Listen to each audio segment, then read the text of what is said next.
Is 2026 going to be known as the year of real estate acquisitions and mergers? Why does all this matter to you? As a real estate professional, you're a real estate agent, a wholesaler, investor, buy and hold, flip, whatever it may be. Hey, DFW, I hope you and your family are well. I'm Kyle Mason. Great show for you today. A couple of topics I'm looking forward to jumping into. We are going to be talking about the possibility that 2026 ends up being a major year for mergers and acquisitions in real estate, not just buying of the real assets, but also purchasing and the merging of companies and talent. Let's dive into this. A major merger, Pure Property Management and HomeRiver Group combining to form Pure HomeRiver, managing over 40,000 single-family units, signaling 2026 as a potential blockbuster for acquisition property management. So this merger creates the third largest single-family management company with 80 plus offices across 35 states. And the idea is that it's going to blend AI tech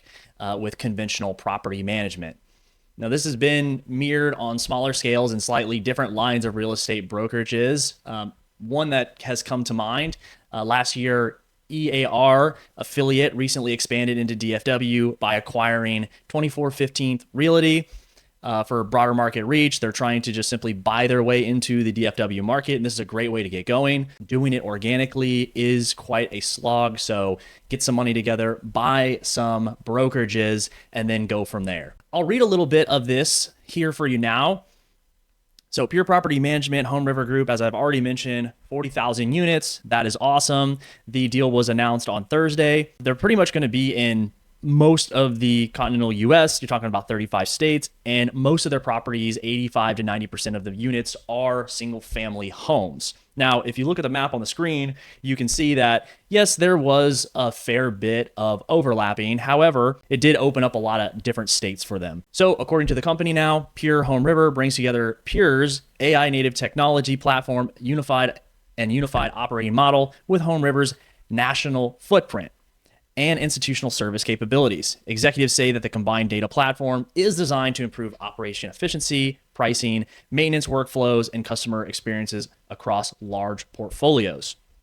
So Pure clearly had a technological edge, and HomeRiver, which seems to be a little bit more of a national footprint and kind of more boots on the ground, I guess you could say, they felt like they were missing that technological edge. So they wanted to team up, make a larger company, and get all these things pushed together to make a solid company, hopefully, but at least the third largest single family property management company in the United States today. Okay, so let's talk about that technological edge that Pure has developed, and they're putting it a lot on AI. Now, I don't know if they have their own in-house AI coders or if they're outsourcing it through one of these larger platforms like ChatGPT or Gork or something like that.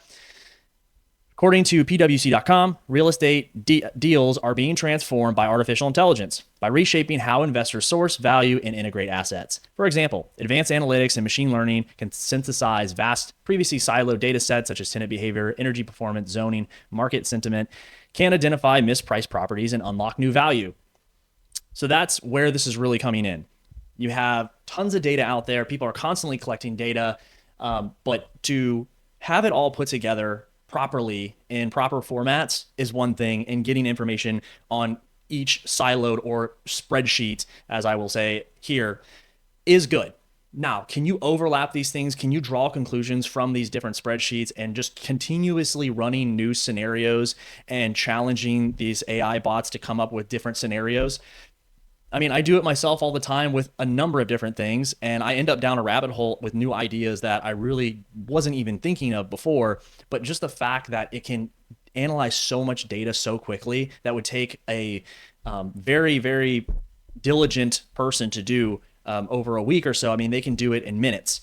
And so with this, they are hoping that you are going to be able to find better deals, find better tenants, know the market rates faster when you get an offer coming in the door for a rental, what agents are looking for, what kind of pictures are selling, what kind of flooring does better, what kind of lighting fixtures, what kind of soft, is it hard light, is it soft light, all these different things. You put it all together and you could end up making a performance edge in the market of real estate flipping or property management. Now, is this like a boom or bust type deal? Well, I mean, AI has been promised to be doing a lot. Now, we are starting to see kind of the effects of AI with, unfortunately, layoffs. You're starting to see companies that have now built systems and they're using AI to process customer complaints and customer profiles. And you're seeing insurance companies filing claims faster and all these different things that they're doing, which breaks the need for so many employees that you are starting to see downsizing, which is unfortunately people are losing their jobs. Margins are getting better. And ultimately, that was the ultimate goal or promise, I guess, if you will, of AI.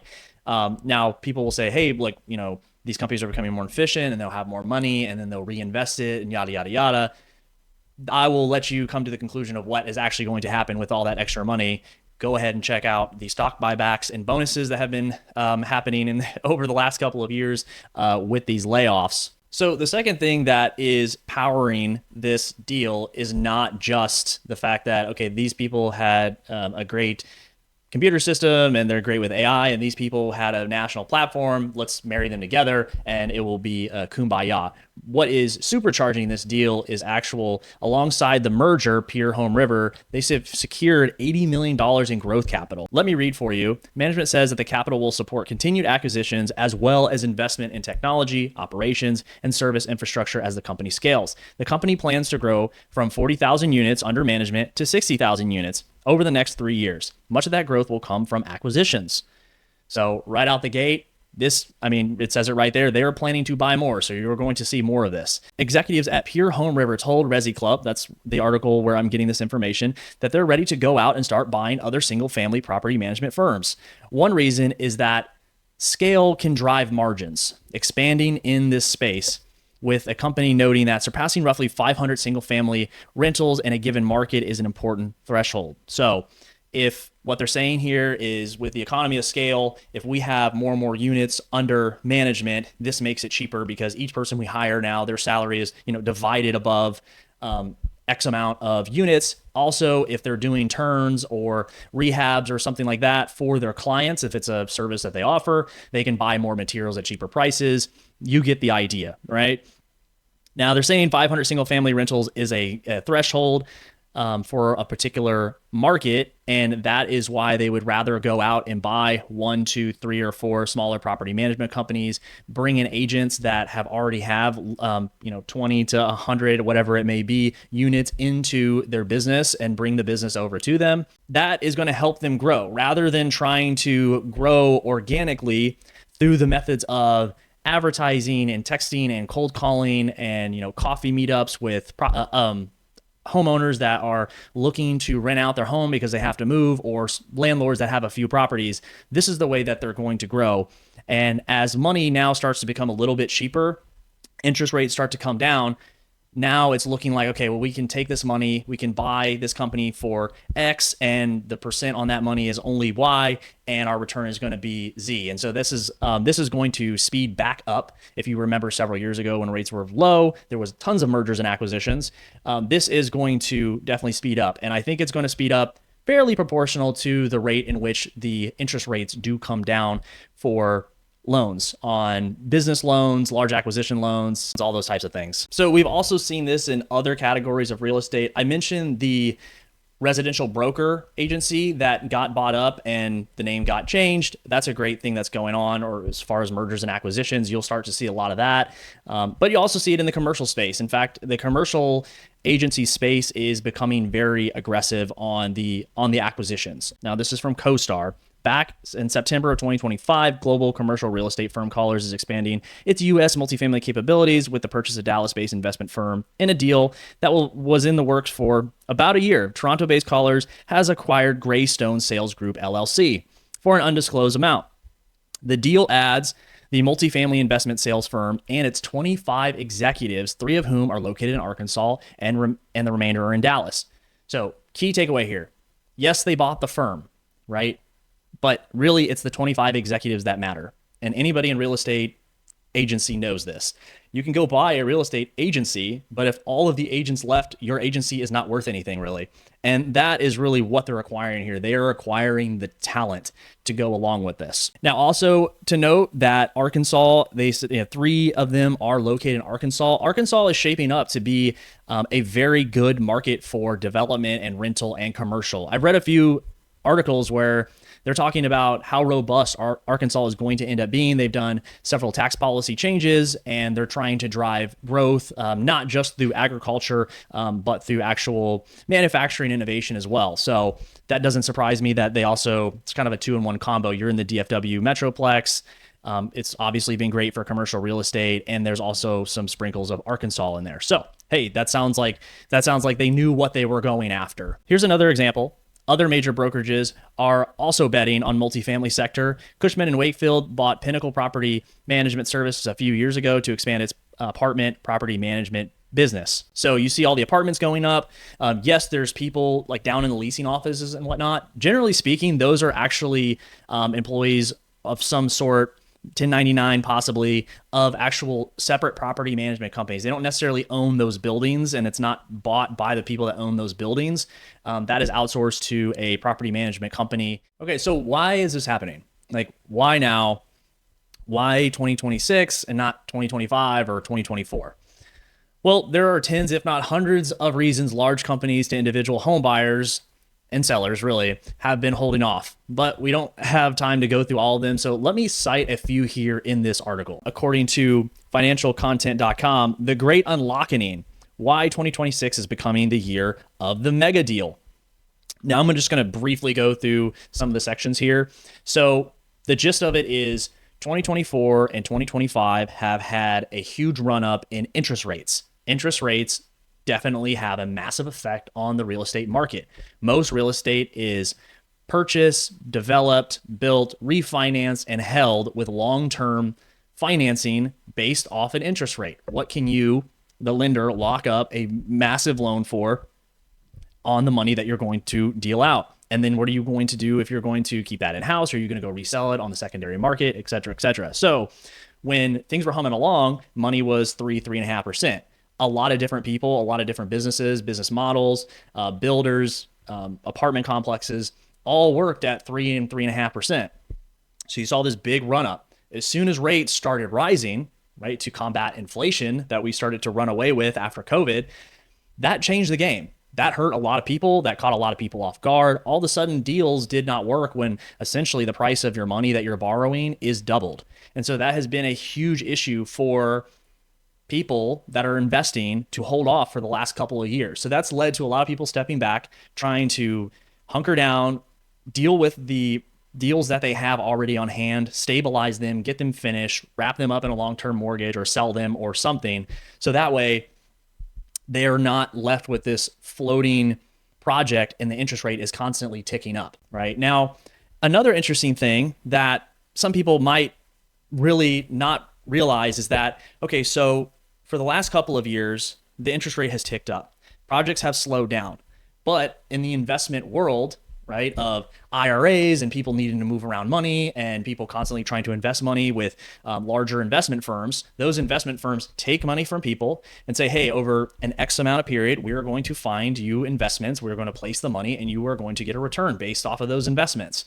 Well, if they were, for instance, like BlackRock or KKR, and they were investing big into real estate, and all of a sudden that pipeline dried up, they have been holding off on deploying that money elsewhere. And so now they have been getting money for 2.5, 3 years, 4 years from people, and their clients essentially are asking like, hey, where are you going to be actually deploying this money? There's other people out here that are finding other deals as well. If you're not going to do anything with it, let's part ways. That is something that is also happening. So according to this article, there's a staggering $2.2 trillion wrapped up with firms like Blackstone, and I mentioned KKR, that is facing mounting pressure from limited partners to either return the capital or put it to work. This exit hangover, consisting of assets held past their traditional 5-year hold windows, has finally broken, leading to a flurry of secondary buyouts and strategic exits that have dominated the headlines in the opening days of 2026. And so not only are people asking them to deploy their money, but if they have purchased things on a 5-year holding basis, right, when money was cheap, and now we've had 2.5 years essentially or more of market uncertainty and higher interest rates and inflation, well, that ate up the 5-year holding period, and you haven't had the assets run up in price as predicted when they said, hey, yeah, here's your expected IRR and all these things that you see that are essentially empty promises. They're projections, but they're getting to the end of their 5-year holding period and they realize, yikes, this is not what we had promised someone. We better go out and try to either extend the holding period, get someone to buy them out at an acceptable rate, or do a strategic exit, do a merger, do something else. Kind of like in the Wolf of Wall Street, it's like you never let them sell. You never let them take their money. You come up with another great idea. Something just came across your desk, right? All right, now this is something that definitely is having an impact, a shift in regulatory and industrial winds. And so we had a new administration come in, and they have definitely been laxing regulations. Now, whether you think this is good or bad, I have takes on both sides of that, but it is something to be said that the mergers and acquisitions going through the Federal Trade Commission, especially these big ones, do face a lot of scrutiny. Now, are they facing less scrutiny? Well, it just depends. I mean, sometimes they don't face any at all, and sometimes they are stopped in their tracks. This is making companies feel more confident about going out and acquiring other companies, building up their company, consolidating their companies, right? Integrating not only horizontally, but vertically as well. So you had all this pent-up demand of deals coming across your table, and yeah, it could look good, but you know what? Legal says maybe we should hold off on that. That might not be for us. But that's been happening in, it was 2020, 2021, 22, 23, almost all of 24 or all of 24. And now 25 comes around and it's a new administration. This is starting to loosen up. And that is kind of what people are saying, that, hey, 2026 is going to pan out to be a massive year for mergers and acquisitions for this, not just this reason alone, but all the other ones that we've mentioned, is that there's just so much pent up demand for people wanting to sell their companies, merge their companies, possibly companies that aren't doing so well. Because again, if you're not integrating new technologies, your company's going to be going by the wayside. Margins are getting tighter and tighter, and you might be very receptive to an offer. So this is really shaping up to be a perfect storm for mergers and acquisitions, right? You're going to have a regulatory environment that is looking more and more favorable to some degree. You have interest rates that are now, instead of climbing and climbing, the rate at which they have climbed has stopped. And in fact, the rates have been slowly coming down, not as fast as some people would like, but they are coming down. The road of uncertainty is definitely narrowing, and it's giving companies a better feeling of what things are actually looking like in the very near future. With that, again, you have all that built up demand of people that were looking to do this. People were looking to sell or didn't know if they wanted to sell, and all our offers weren't coming to them as they once were. And now once offers do start showing up, they start, okay, maybe I should actually evaluate this offer and take it very seriously. So why does all this matter to you as a real estate professional? You're a real estate agent, a wholesaler, investor, buy and hold, flip, whatever it may be. Maybe you're not going out looking to acquire 20,000 units, but maybe you know someone who has 1, 3, 5, 15 different properties, and you know what? It has not a seller's market right now, and maybe they would not be so excited about putting one of their units up on the market for sale that has not been, fully rehabbed to a very high standard, because that's what buyers are demanding right now, right? But with this information, you could bring up this conversation of, hey, there's a lot of real estate investment companies, property management companies that are looking for smaller portfolios to add to theirs to build up that, required threshold that most property management companies are striving for. Now you can say, hey, like what does your, what do your properties look like? Are they rented out? Kind of what is your rents? All those things that would go into it. You just start this conversation and see what they have to say. And with that, you could go shop their portfolio, right? You could take it to a property management company. You could take it to a larger investment firm, if you will. And you could, go out and find a buyer that would want to buy all their properties at a time with tenants in place or vacant, or however you want to work that, whatever they are comfortable with, just based off of this information that you now have in front of you. Companies are looking for these types of deals right now. And you could be surprised. Like, again, it could be a simple conversation, a very simple ask, and all of a sudden you end up moving how many ever properties they have. It could be 5, 15 at a time. That would be huge, right? Now, the second point here, and this is for agents and people at companies of really all types, that are kind of more at the mom and pop shops, right? Or companies that are not developing out the technology that they need, the databases and the marketing that is required to get in front of new clients for whatever it is that you're doing, right? If they're not doing this, they're either going to fall behind, okay, and that is what it is, and they might get acquired, or what could end up happening is you could be at one of these companies, and if you think you're at one of these companies, you could work with the company and try to point it in the right direction. There's a lot of companies out there that, for instance, there's plenty of real estate brokerages where the operating partner, or however you put that, the office operator has been there for 20, 30 years, right? And they're not hip to all the different things that are out here to enhance your ability to sell whatever you're selling or buy whatever you're buying or get in front of customers. You could step up and you could say, hey, look, I can take this company from this to this. Here are a few different examples, right? And you could be compensated for that, right?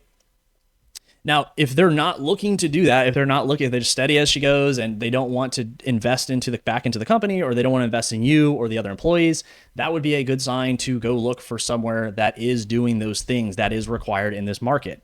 The more we go down this road of technology and different systems are going to be important. Now, I think at the core of it, a relationship with someone is going to be the most important thing, but you do have to have these other things to get in front of people. So those are kind of the two big takeaways from this is, one, always keep your eye out for someone possibly looking to buy or sell, especially on a larger scale. You now have the information that this is actually happening, and there are companies out here that are hunting for smaller portfolios, whether they be actually buying real assets or companies that are in charge of those assets, or just strictly talent like the brokerages that I have shown here. And the second is invest in yourself. Have your company invest in you. Make sure that you're keeping up with the technology that is required so you're not outmaneuvered by your competition. And if those things aren't happening, you need to make a move. Well, that's all I got for you today. If you like this video, please subscribe. I do have a few other ones that you might be interested in. Go ahead and check them out. And please comment below, hey, what do you think as far as a trend for 2026? Do you think prices are going to go up? Do they going to go down? How are rents looking around where you are operating? I'd love to hear what it is that is going on or challenges you're facing in your industry.